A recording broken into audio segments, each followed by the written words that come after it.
शांताकारं भुजंगशयनं पद्मनाभं सुरेशं विश्वाधारं गगन सदृशं मेघवर्णं शुभांगं लक्ष्मीकान्तं कमलनयनं योगिभिध्यानगम्यं वंदे विष्णु भवभयहरं सर्वलोकैकनाथं। मंगलम भगवान विष्णु मंगलम गरुड़ध्वज मंगलम पुंडरीकाक्ष मंगलाय तनोहरि।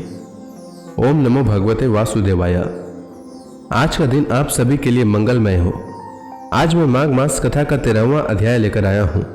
तो आइए सुनते हैं माघ मास कथा का 13वां अध्याय। श्री मैत्रेय जी ने विदुर जी से कहा, विदुर जी, यहाँ तक मैंने आपको भगवान की काल रूप महिमा सुनाई। अब जिस प्रकार ब्रह्मा जी ने जगत की रचना की वह सुनिए।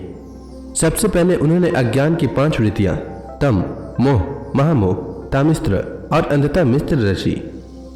किंतु इस अत्यंत पापमय सृष्टि को देखकर उन्हें प्रसन्नता नहीं हुई। तब उन्होंने अपने मन को भगवान के ध्यान से पवित्र कर उससे दूसरी सृष्टि रची। इस बार ब्रह्मा जी ने सनक, सनंदन, सनातन और सनत कुमार ये 4 निवृत्ति परायण उद्धर्वरेता मुनि उत्पन्न किए। अपने इन पुत्रों से ब्रह्मा जी ने कहा, पुत्रों, तुम लोग सृष्टि उत्पन्न करो। किंतु वे जन्म से ही मोक्ष मार्ग का अनुसरण करने वाले और भगवान के ध्यान में तत्पर थे, इसलिए उन्होंने ऐसा करना नहीं चाहा। जब ब्रह्मा जी ने देखा कि मेरी आज्ञा न मानकर ये मेरे पुत्र मेरा तिरस्कार कर रहे हैं, तब उन्हें असह्य क्रोध हुआ। उन्होंने उसे रोकने का प्रयत्न किया, किंतु बुद्धि द्वारा उनके बहुत रोकने पर भी वह क्रोध तत्काल प्रजापति की भौहों के बीच में से एक नीले और लाल रंग के बालक के रूप में प्रकट हो गया। वे देवताओं के पूर्वज भगवान रुद्र रो रो कर कहने लगे, जगत पिता विधाता, मेरे नाम और रहने के स्थान बतलाइए। तब कमल योनि भगवान ब्रह्मा ने उस बालक की प्रार्थना पूर्ण करने के लिए मधुर वाणी में कहा, रो मत, मैं अभी तुम्हारी इच्छा पूरी करता हूं। देवश्रेष्ठ, तुम जन्म लेते ही बालक के समान फुट फुट कर रोने लगे, इसलिए प्रजा तुम्हें रुद्र नाम से पुकारेगी। तुम्हारे रहने के लिए मैंने पहले से ही हृदय, इंद्रिय, प्राण, आकाश, वायु, अग्नि, जल, पृथ्वी, सूर्य, चंद्रमा और तप ये स्थान रच दिए हैं। तुम्हारे नाम मनु, मनु, महीनस, महान, शिव, ऋतध्वज, उग्ररेता, भव, काल, वामदेव और धृतव्रत होंगे तथा घी, वृति, उष्णा, उमा, न्यूत, सर्पी, इला, अंबिका, इरावती, सुधा और दीक्षा 11 रुद्रानियां तुम्हारी पत्नियां होंगी।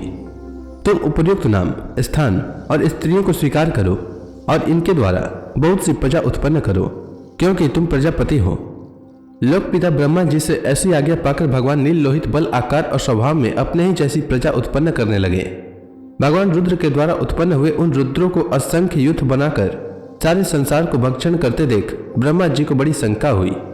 तब उन्होंने रुद्र से कहा, सूर्यश्रेष्ठ, तुम्हारी प्रजा तो अपनी भयंकर दृष्टि से मुझे और सारी दिशाओं को भस्म किए डालती है, अतः ऐसी सृष्टि और न रचो, तुम्हारा कल्याण हो।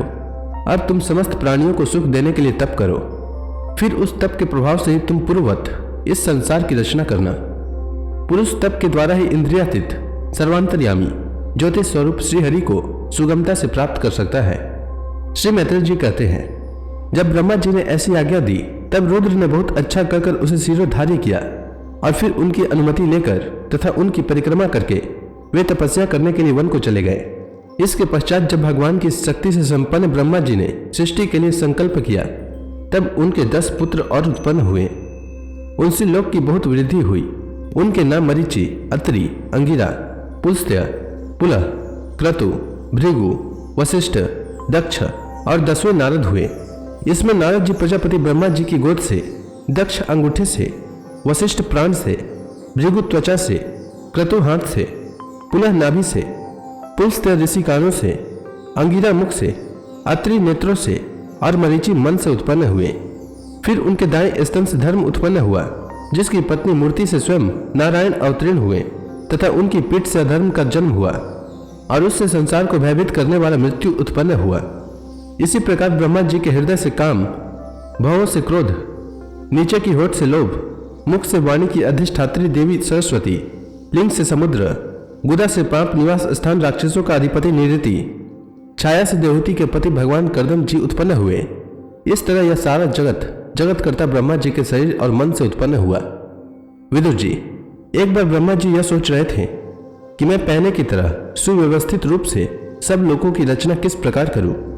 इसी समय उनके 4 मुखों से 4 वेद प्रकट हुआ।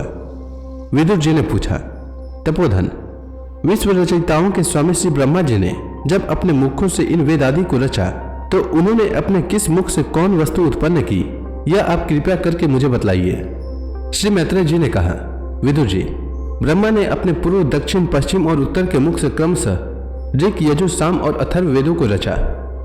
इसी प्रकार आयुर्वेद, धनुर्वेद, गांधारवेद और स्थाप्य वेद, इन 4 उपवेदों को भी क्रमशः उन पूर्वादि मुखों से ही उत्पन्न किया। फिर सर्वदर्शी भगवान ब्रह्मा ने अपने 4 मुखों से इतिहास पुराण रूप 5वां वेद बनाया। विदुर जी, ब्रह्मा जी ने पहला कामशक्त शरीर जिससे कोहरा बना था छोड़ने के बाद दूसरा शरीर धारण करके विश्व विस्तार का विचार किया। वे देख चुके थे कि मरीचि आदि महान शक्तिशाली ऋषियों से भी सृष्टि का विस्तार अधिक नहीं हुआ, अतः वे मन ही मन पुनः चिंता करने लगे। अहो, बड़ा आश्चर्य है, मेरे निरंतर प्रयत्न करने पर भी प्रजा की वृद्धि नहीं हो रही है। मालूम होता है इसमें देव ही कुछ विघ्न डाल रहे हैं। जिस समय यथोचित क्रिया करने वाले श्री ब्रह्मा जी इस प्रकार देव के विषय में विचार कर रहे थे, उसी समय अकस्मात उनके शरीर के 2 भाग हो गए। कब ब्रह्मा जी का नाम है, उन्हीं से विभक्त होने के कारण शरीरों को काय कहते हैं। उन दोनों विभागों से एक स्त्री पुरुष का जोड़ा प्रकट हुआ। उनमें से जो पुरुष था वह सार्वभौम सम्राट स्वयंभू मनु हुए और जो स्त्री थी वह उनकी महारानी सत्यरूपा हुई। तब से मिथुन धर्म से प्रजा की वृद्धि होने लगी। महाराज स्वयंभू मनु ने सत्यरूपा से 5 संतान उत्पन्न की। साधु शिरोमणि विदुर जी, उनमें प्रियव्रत और उतानपाद 2 पुत्र थे तथा आकुति, देहुति और प्रसूति ये 3 कन्याएं थी।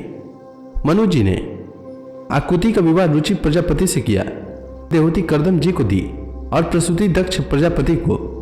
इन तीनों कन्याओं की संतति से सारा संसार भर गया। तो इसी के साथ यह अध्याय समाप्त हुआ। इसके आगे की 12 अवतार की कथा मैं कल के अध्याय में सुनाऊंगा। तब तक के लिए भगवान हरि का नाम लेते रहें। तो प्रेम से बोलिए भगवान विष्णु की जय, श्री कृष्ण भगवान की जय, लक्ष्मी माता की जय, तुलसी माता की जय, समस्त देवी देवताओं की जय।